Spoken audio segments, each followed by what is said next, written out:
নমস্কার, আমি আয়েশা, আপনাদের host. Any digital, visual or any written copies of this content is considered under the act of piracy.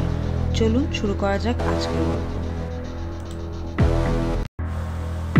বাঙালি গল্পকথন চ্যানেলে আপনাদের স্বাগতম।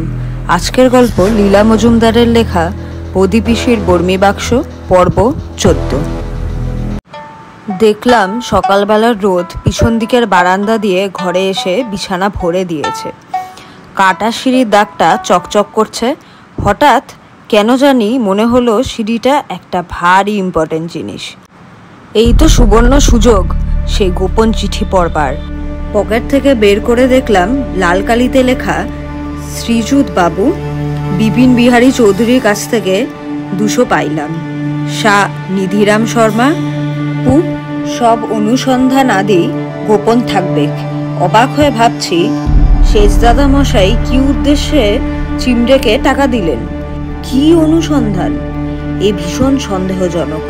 এমন সময় দরজা খুলে পাঁচু মামা ঝড়ের মতো ঘরে ঢুকেই দুম করে দরজা বন্ধ করে তাতে ঠেস দিয়ে দাঁড়িয়ে বোয়াল মাছের মতো হাঁপাতে লাগলো।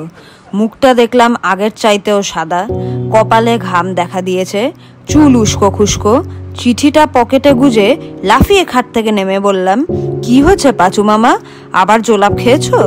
পাঁচু মামা শুকনো ঠোঁট আরো শুকনো জিভ দিয়ে চাটতে চেষ্টা করে বলল, খেন্তি পিসি এসেছে। আমি বললাম, খেন্তি পিসিটা আবার কে? পাঁচু মামা আমসি হেন মুখটা করে বলল, পদি পিসি দি সেকেন্ড। চিঠিটা পাঁচু মামার নাকের সামনে নাইড়ে বললাম, ওসব তুচ্ছ ব্যাপার নিয়ে বৃথা সময় নষ্ট করো না মামা। স্বয়ং সেজদাদা মশাই এতে ভীষণভাবে জড়িত আছেন, এই দেখো তার প্রমাণ। পাঁচু মামা চোখ গোল করে সবে চিঠিটা পড়তে যাবে, এমন সময় প্রচণ্ড ধাক্কা খেয়ে দরজা গেল খুলে।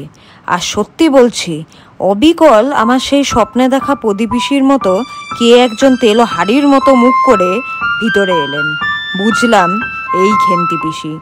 পাঁচু মামা দরজার ঠেলা খেয়ে ছিটকে আমার খাটের ওপর পড়েছিল। সেখান থেকে সরু গলায় চেঁচিয়ে বলল, কি করতে পারো আমার তুমি?